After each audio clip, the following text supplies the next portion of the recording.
I hope that you can see how important correlation and understanding correlation between various currency pairs can be to your trading. These correlations can also be used when looking at levels of support and resistance.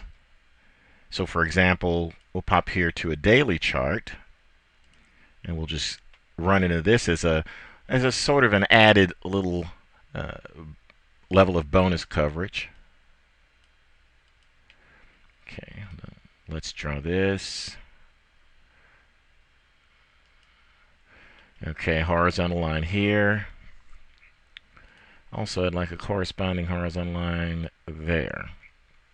Okay, so these areas where the price can't get through or doesn't go through, don't say can't, never say can't when it comes to the market.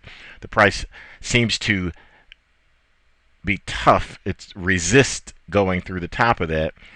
That's a level of resistance there. Now, the opposite is true when the prices seem to not be able to penetrate a bottom. That's an area of support. When you're using correlation, you can see how these line up down here in that same time frame, right around here, right around here, as you can see on both those charts. It's resistance up here at the top, at the same time support, and that becomes a turning point in which the market begins to travel in the opposite direction. And levels of support and resistance, some people believe they are sort of self-fulfilling prophecies that folks who use technical analysis swear by.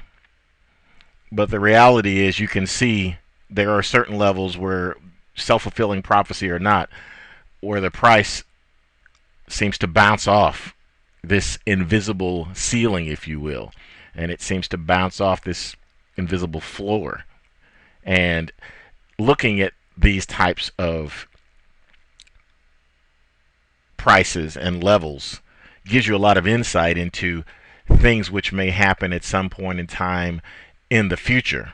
So moving even aside from correlation trading into just straight levels of support and resistance, I'm going to increase the size of this chart so we just see the euro dollar US dollar here.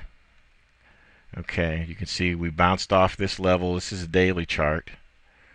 Okay, now give me another level here. We bounced off here, went back across, all the way back up to the top. We actually penetrated,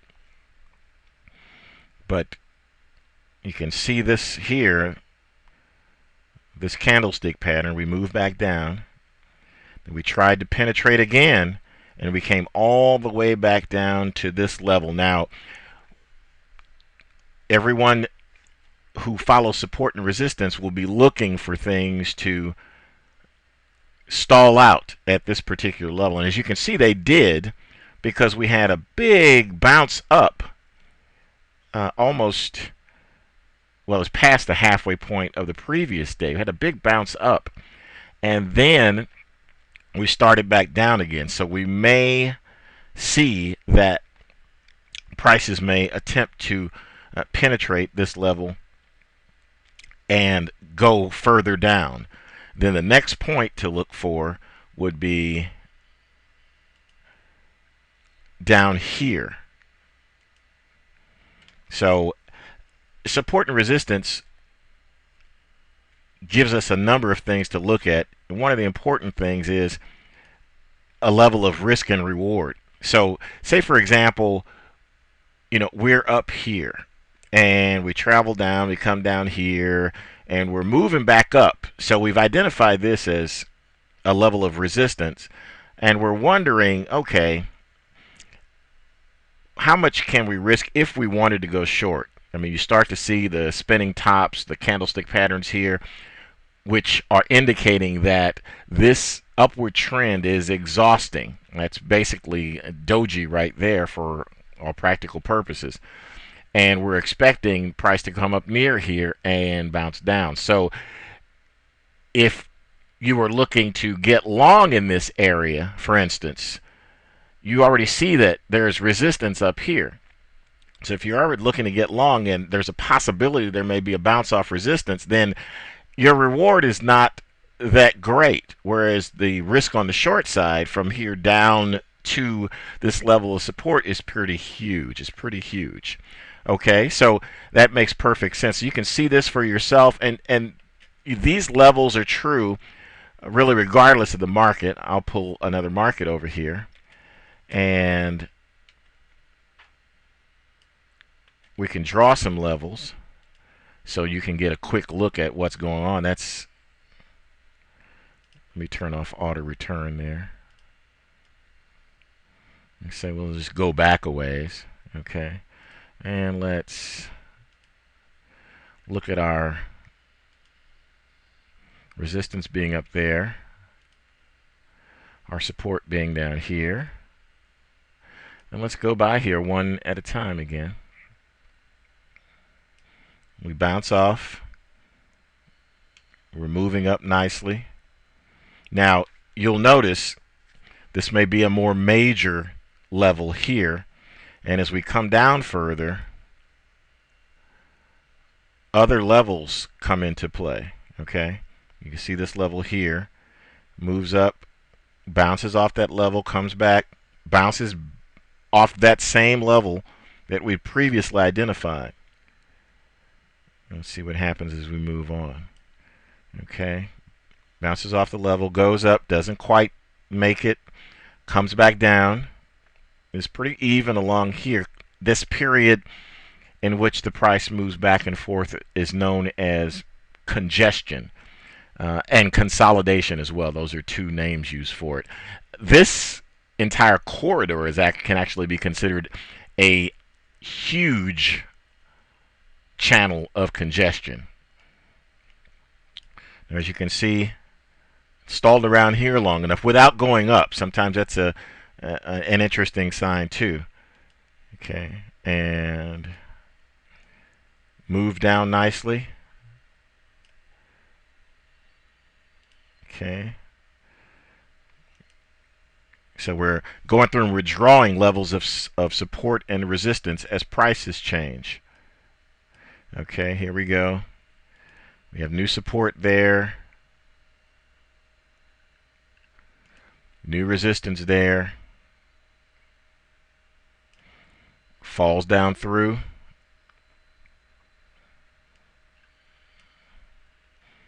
new support right here, and it narrows along and we just kind of meander around. Okay, so if you're looking here to get short, then the possibility that you get short and it run all the way back up here is strong. And so you have to look at the chart and determine if that level of move from here to back here, if your stop's back at this point, if it's worth it for you, if that works out for you. In this case, that's about 170 pips. So that's within acceptable using the 1/10 of a standard contract size, as we had discussed before, for the amount of our demo account. Okay, we're going to pop this back up here, and we're going to go back to our original chart here. And again, these principles are applicable using any time frame and any currency pair. That makes them extremely useful and universal. Go back to our standard chart. Okay, daily, that's going to be 4 hour down there.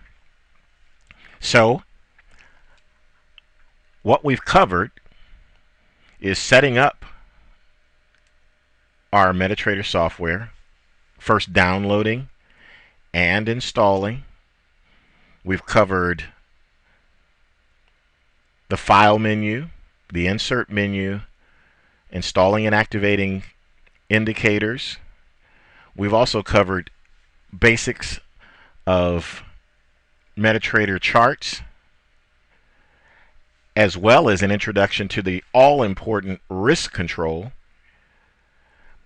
We've had quick start tutorials as well as some sample trades with inside bar breakouts.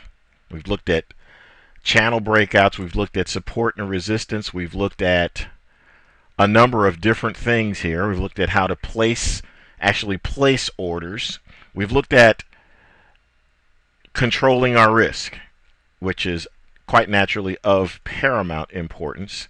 We've looked at lots of things here. So we've covered the basics of what you need to trade successfully. And in reality, you could use something as simple as the inside bar breakout and be wildly, wildly profitable. So you have the basis right here and right now to experiment. And with a demo account, you can experiment with no financial risk to you. One word of caution with regard to a demo account is that don't get wild in the demo account. Okay, what I mean by that is that you should keep your risk at the same levels that you will have them when you trade your actual account, when you open up your real money account. So if that happens to be 3%, don't risk 30% in your demo account. Practice makes perfect. And if you practice the right things, you get better at doing the right things. And there is nothing that's going to be more important than controlling your risk. That will keep you in the game. It will definitely keep you in the game. Keep in mind also that sometimes being diversified is more, let's just say there's more to it than meets the eye. It's more important to realize whether you're diversified, even though you're trading two different currency pairs, as we had our example with using the Euro dollar, US dollar, and the US dollar Swiss franc, which, as you can see, they have a very strong correlation to one another in the opposite direction. As one goes up, the other goes down, and vice versa. Keep that in mind. That will also, correlation also allows you to control your risk. So we've covered this. You have all the tools right here at your disposal to start performing your own tests, giving your ideas a workout, and make sure you keep meticulous records when you do this. That's very important. This way, you won't be fooling yourself, because when you try something, you want it to work. This is typically how it works. Keep this in mind, okay? Keep this in mind from this training, and take this away. When you're going through an idea and you're seeing something, it can be on any particular chart, could be Euro dollar, US dollar, 1 hour, and you have certain ideas about where to get in and out with support and resistance. Write down what your idea is, and write down what you want to test and why, and also write down your results. Don't skip any bad results. In fact, take this bit of advice. When you have an idea or a method or trading system, your objective really is, in testing, is to break it. You start off and you trade with it, and you look for its vulnerabilities, and if you find a system that you cannot break, That sounds like that's a very good system to trade. Listen, it's been inspiring to be able to share our Forex experience and trading expertise with you. We thank you very much for your participation in this Forex course. Good trading and best wishes to you. Thank you.